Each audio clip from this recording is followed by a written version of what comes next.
আমন্ত্রণ জানাচ্ছি গণিতের আরও একটি ক্লাসের টেকনিক ইজি এডুকেশনের পক্ষ থেকে। আজকের ক্লাসে আমরা 16 অধ্যায়ের অর্থাৎ পরিমিতির সংক্ষিপ্ত উত্তর প্রশ্ন অর্থাৎ সংক্ষিপ্ত কয়েকটি প্রশ্নের অ্যান্সার করব। চলো কথা না বাড়িয়ে সরাসরি প্রশ্নের অ্যান্সারে চলে যাই।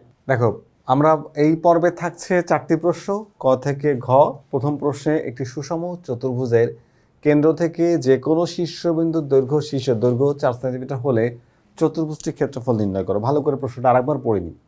যে একটি সুষম চতুর্ভুজের শীর্ষের দৈর্ঘ্য যে কোনো শীর্ষের দৈর্ঘ্য অর্থাৎ কেন্দ্র থেকে শীর্ষে যে কোনো শীর্ষের দৈর্ঘ্য যদি 4 সেন্টিমিটার হয় তবে চতুর্ভুজটির ক্ষেত্রফল কত? ভালো করে বুঝো। সুষম চতুর্ভুজ, সুষম বহুভুজ বলতে আমরা বুঝি যে সকল বহুভুজের প্রত্যেকটি বাহুর দৈর্ঘ্য সমান এবং শীর্ষবিন্দুতে প্রতিটি কোণের যে কোণগুলো উৎপন্ন হয় সেই কোণের মানগুলো যদি সমান হয় তাহলেই তাকে সুষম বহুভুজ বা সুষম চতুর্ভুজ বলো, সুষম ত্রিভুজ বলো, ষড়ভুজ বলো, পঞ্চভুজ বলো, হোয়াটএভার যাই হোক না কেন সেটা বলা হয় আর কি। তার মানে সুষম বহুভুজ হতে গেলে তার প্রত্যেকটি বাহুর দৈর্ঘ্য সমান হলেই হবে না, প্রতিটি কোণের মানও সমান হতে হবে। যেমন আমরা জানি রম্বসের প্রত্যেকটি বাহুর দৈর্ঘ্য সমান হলেও কোণের মান কিন্তু সমান না, এই জন্য রম্বস কিন্তু সুষম বহুভুজ না। বর্গ হচ্ছে সুষম বহুভুজ বা সুষম চতুর্ভুজ যার প্রত্যেকটি বাহুর দৈর্ঘ্য সমান এবং শীর্ষবিন্দু এ বি সি ডি এই 4টা ভার্টিক্সে যে অ্যাঙ্গেলগুলো এখানে ফর্ম হবে প্রতিটি অ্যাঙ্গেলের ভ্যালু সমান অর্থাৎ 90 ডিগ্রি। তাহলে এখানে আমরা বুঝতে পারছি সুষম চতুর্ভুজ যখন বলা হচ্ছে ওরা অ্যাকচুয়ালি বর্গের কথা বলছে। কিসের কথা বলছে? বর্গের। তাহলে আমরা মনে করি যে এ বি সি ডি একটি সুষম চতুর্ভুজ। সুষম কি? চতুর্ভুজ। এখন এই চতুর্ভুজের কি বের করতে বলছে? ক্ষেত্রফল। তো আমরা যদি বুঝতে পারি যে সুষম চতুর্ভুজ একটি বর্গ তাহলে বর্গের ক্ষেত্রফল বের করলেই হবে। আবার তুমি চাইলে এই সুষম বহুভুজে তুমি ত্রিভুজের যেহেতু কেন্দ্র মনে করো এটা হলো কেন্দ্র, সুষম বহুভুজের কেন্দ্র থেকে যে কোনো শীর্ষবিন্দুর দৈর্ঘ্য বলা হয়েছে 4 সেন্টিমিটার, বলা হয়েছে কি 4 সেন্টিমিটার। একটু খেয়াল করে দেখো, এইটা যদি কেন্দ্র হয়, কেন্দ্রে এখানে কত ডিগ্রি কোণ তৈরি হয় বলো তো? এখানে মোট টোটাল একটা সার্কেল আছে, তার মানে 360 ডিগ্রি। 360 ডিগ্রিকে যদি তুমি 4 দিয়ে ডিভাইড করো তাহলে প্রত্যেকটা 90 পাবা, কারণ এখানে 4টা রেখা আছে, 4 ভাগ করবা, তাহলে প্রত্যেকটা 90 ডিগ্রি। তার মানে প্রতিটি এখানে একটা করে ত্রিভুজ তৈরি হলো, মোট 4টি ত্রিভুজ, প্রত্যেকটা ত্রিভুজ সমকোণী ত্রিভুজ, প্রত্যেকটা ত্রিভুজ কি রাইট ট্রায়াঙ্গেল বা সমকোণী ত্রিভুজ। এখন এই ক্ষেত্রফলটা আমরা 2টা পদ্ধতিতে বের করতে পারি। প্রথম পদ্ধতি এখানে আছে করা, আমি দেখাচ্ছি, পরে তোমাদের একটা ডিফারেন্ট পদ্ধতিও শিখাই দিব। দেখো, এই যে মনে করি এবিসিডি চতুর্ভুজ কেন্দ্র ও থেকে শীর্ষবিন্দুগুলো যোগ করলে 4টি সমান ক্ষেত্রফল বিশিষ্ট চতুর্ভুজ উৎপন্ন হবে। তাহলে বিওসি, আমরা একটা অ্যাঙ্গেল যদি বের করতে চাই, অ্যাঙ্গেল বিওসি বলতে পারো, এওবি বলতে পারো, সিওডি বলতে পারো, এওডি বলতে পারো, যে কোনো সবগুলোর ভ্যালু আসলে সমান হবে।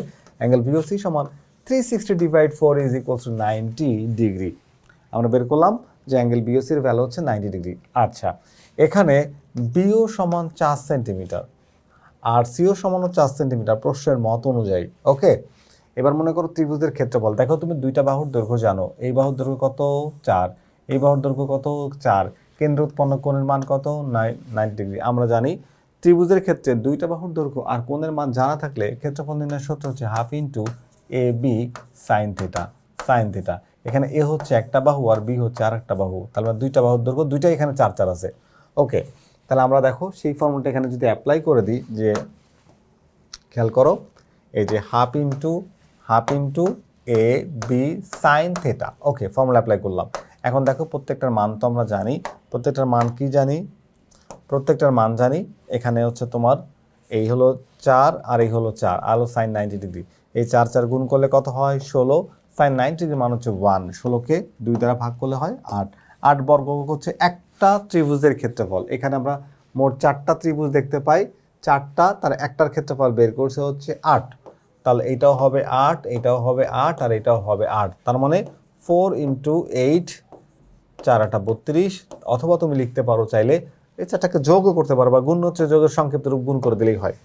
তাহলে এই হচ্ছে আমাদের ক্ষেত্রফল 32।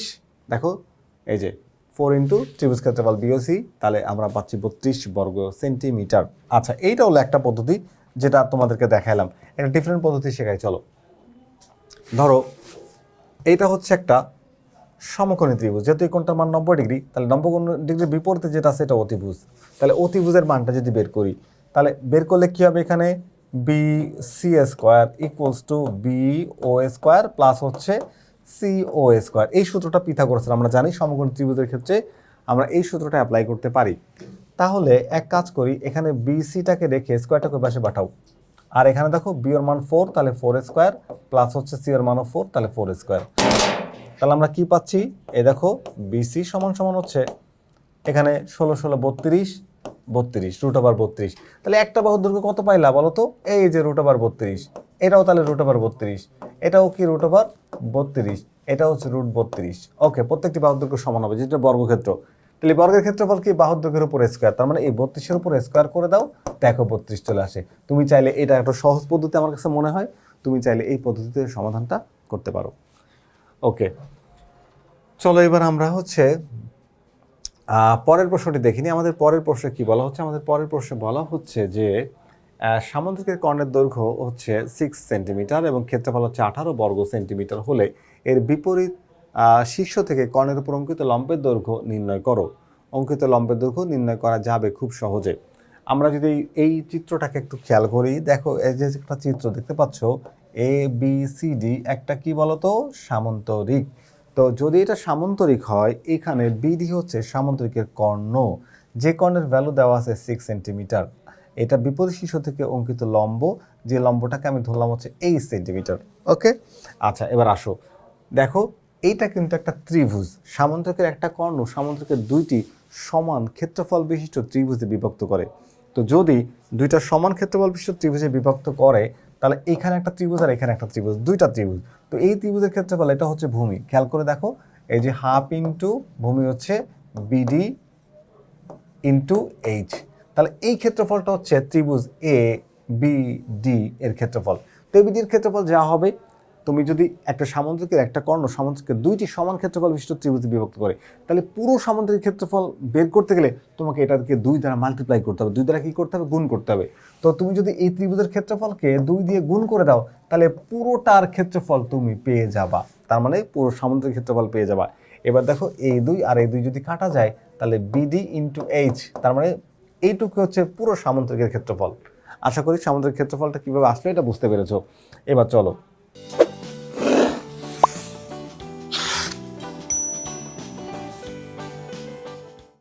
দেখো এই যে কৌণিক বিন্দু দূরত্বের উপরে এইচ আর সামুদ্রিক ক্ষেত্রফল যে বিডি ইন্টু এইচ আমি লিখলাম।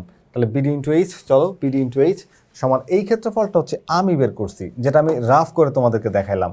আর মানে আমাদের কোশ্চেনে এই ক্ষেত্রফলটা দেওয়া আছে 18, তাহলে দুইটাকে সমান করে দেওয়া যাবে। এই যে এইচটা বিডি এর সাথে মাল্টিপ্লাই বা গুণ আকারে আছে, আর বিডির মান হচ্ছে 6, বসাই দিলাম। ওকে, তাহলে এইচ এর মানটা বের করতে চাচ্ছি, এই যে 6টা গুণ আকারে আছে, একে যদি ওই পাশে পাঠায় তাহলে ভাগ হয়ে যায়, কি হয়ে যায়, ভাগ হয়ে যায়। 18কে 6 দ্বারা ভাগ করলে 3 6 18, কত আসছে বলো তো এইচ এর ভ্যালু, এইচ এর ভ্যালু হচ্ছে 3। তো এইটাই হচ্ছে আমাদের এই প্রশ্নের অ্যান্সার। আশা করি তোমরা এই প্রশ্নের অ্যান্সারটি বুঝতে পেরেছো।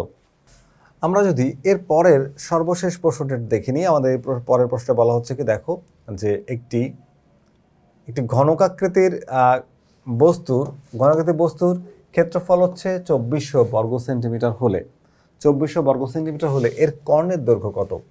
তাহলে আমরা এক কাজ করা যাক, আমরা জানি ঘনকের দৈর্ঘ্য প্রস্থ উচ্চতা সবই সমান। এই দৈর্ঘ্য প্রস্থ যদি ঘনক আকৃতির বলছে, তো ঘনকটির দৈর্ঘ্য প্রস্থ উচ্চতা সমান এ একক, এটা না বলে আমরা লিখতে পারি যে ঘনকের ধারের দৈর্ঘ্য। একটি ঘনকের এইটা না লিখে লিখতে পারি কি, ধারের দৈর্ঘ্য। ধার বললে ঘনকের কেনারা বোঝায়, ধারের দৈর্ঘ্য বা ঘনকের ধারের দৈর্ঘ্য হচ্ছে এ মিটার। এটা বেশি স্ট্যান্ডার্ড।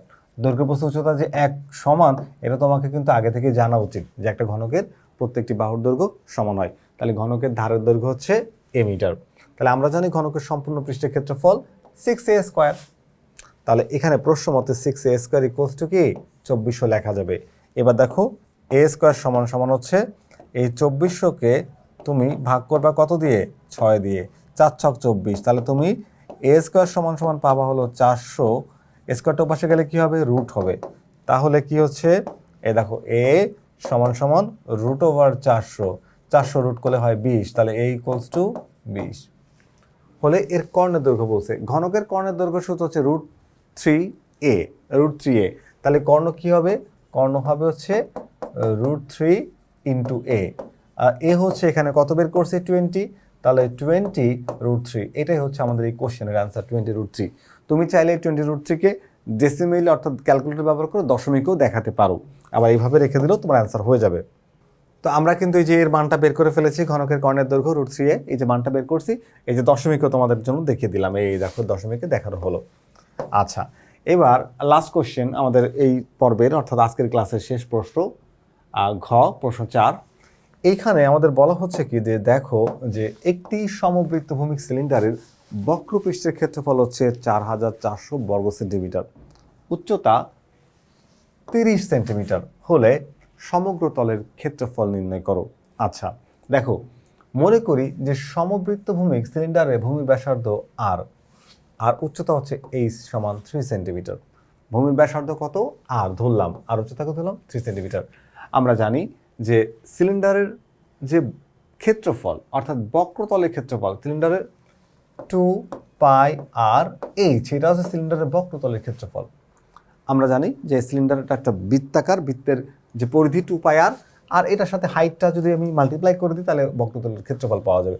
এই হচ্ছে বক্রতলের ক্ষেত্রফল। তাহলে প্রশ্ন মতে এই হলো বক্রতলের ক্ষেত্রফল, সমান সমান এটা লেখা যাবে। আচ্ছা, এখান থেকে আমাদের আর এর মানটা বের করা দরকার। তো আরটাকে রেখে দাও, রেখে দিয়ে বাকি যেটুকু আছে ও পাশে পাঠায় দাও, দিলাম পাঠায়। এবার আসো 2 × 0.1416 × h এর মান কত? h এর মান হচ্ছে 30, উচ্চতা এই যে 30 সেন্টিমিটার। টোটালটাকে ক্যালকুলেটরে বসে হিসাব করো, করলে তুমি এই মানটা পাবা। তো আমরা একটু মানটা বসে নিশ্চিত হতে চাই যে রেজাল্টটা ঠিক আছে কিনা। হ্যাঁ, 23.3426, তাই 343 লেখা যাবে, সমস্যা নাই, এটা অ্যান্সার হবে। ওকে, আর কি বের করতে বলছে যে এর সমগ্র তলের ক্ষেত্রফল, সিলিন্ডার সমগ্র তলের ক্ষেত্রফলের সূত্র 2πr × r+h, 2πr × r+h, এই হচ্ছে সমগ্র তলের ক্ষেত্রফল। আসো এখানে মান বসাই দিই। এই যে 2 পায়ের মান 3.1416, আর আর এর মান হচ্ছে মাত্র যেটা বের করলাম এটা বসাইলাম এখানে r+h। এবার এটাকে তুমি ক্যালকুলেটরের মধ্যে বসায় দাও। এই যে এটাকে হিসাব করলে আমরা কত পাচ্ছি?